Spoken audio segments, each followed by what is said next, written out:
All right, Derek Burpee here, week 5217. First thing we're going to do is let you know that there's no ammunition in this facility at all. The only ammunition I have here is the inert rounds that were safely put inside this magazine.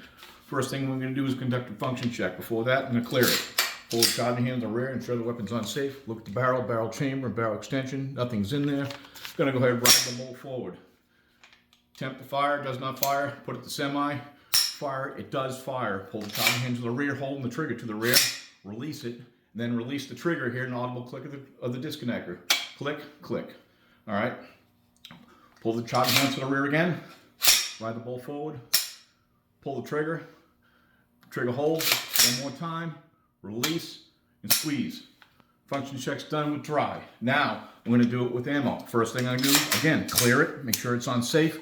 Check the chamber. Magazine well. Good to go. Take my magazine. Pop it in there. And I'm going to make sure I seat a round. A round has been seated. Again, I'm on safe. I'm going to attempt to fire. It does not fire. Place the selector lever on fire. Fire it. The weapon does fire. Holding the trigger down, pulling the shotgun hand to the rear, and checking the chamber. Round ejected. I'm going to seat another round. Round is seated accordingly. I'm going to release the trigger and squeeze the trigger one more time. Trigger does squeeze. Now I'm going to pull the shotgun hand to the rear again. Seat another round. Last round's in there. Release the trigger. You can hear the audible click of the disconnector. Squeeze one more time. Function check is complete. Now I'm going to go ahead and pull the shotgun hand to the rear. The bolt does lock to the rear as it's intended to do. The weapon is cleared. I'm going to go ahead and release the magazine.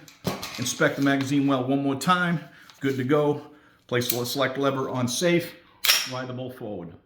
All right, so again, I'm going to talk about trigger smoothness, okay? The weapon has been cleared. It is cleared. There's nothing in the weapon. Trigger smoothness. When I'm pulling the trigger, there's no tension in there. There's no grabbing in there. Everything is smooth. It's got a nice tight tolerant. The spring group's tight. It's really good metal-to-metal contact. If the trigger doesn't fire for any reason, you pull the trigger and it comes all the way to the rear and the bolt doesn't go forward, there's a problem with the fire mechanism. At that point in time, you're going to want to clear the weapon, disassemble it, and conduct an inspection and remedy the situation. All right, next thing I'm going to do is measure the length of the barrel. Doing that, we're going to use the same cleaning rod, use an attachment at the very top. Basically, you're just going to slide it down the barrel until it hits the bolt face. The bolt is in there and it's already locked to the forward position. I'm going to go ahead and mark it. Really good. Go ahead and remove it. And now I'm going to measure it. I already have the measure set.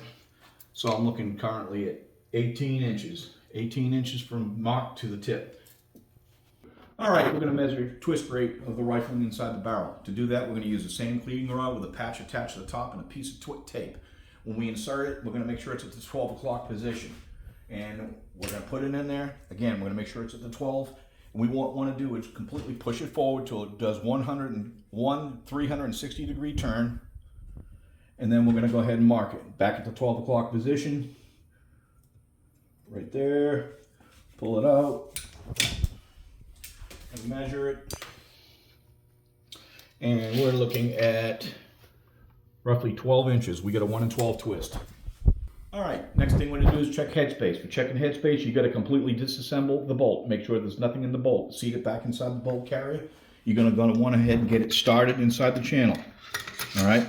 Then you're going to take your no-go gauge and your go gauge. You can do your go gauge first. I'm going to do my go gauge first, which is this one here. Basically, all I'm going to do, place it in the chamber. All right. And I'm going to basically ride this bolt forward. It's flush.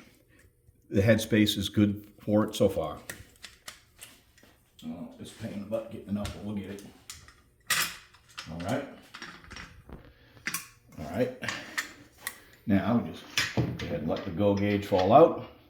Now we're going to put the no go gauge in. All right. Again, ride the bolt forward.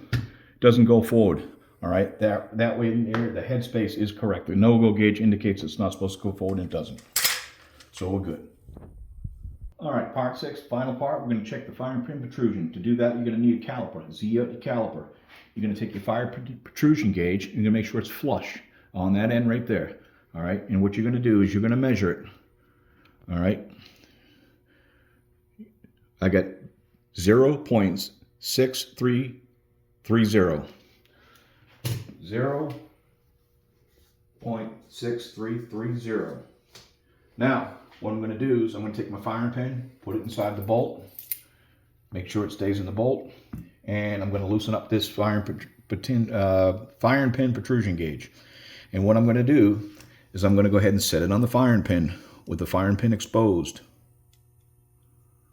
And I'm going to, all right, firing pin's out. I'm going to go ahead and tighten it. It is tight. Now I'm going to go ahead and measure it. Measure the distance. 0.6770. Okay, 0.6770. All right, so I did the measurements of the firing pin protrusion gauge. The difference in between the firing pin protrusion was 0.044, which is intolerant. Lastly, I'm going to show you this, which is the site in which you can reference all this material. Again, this is week number 5 for FTE 217. Thank you. Have a great day.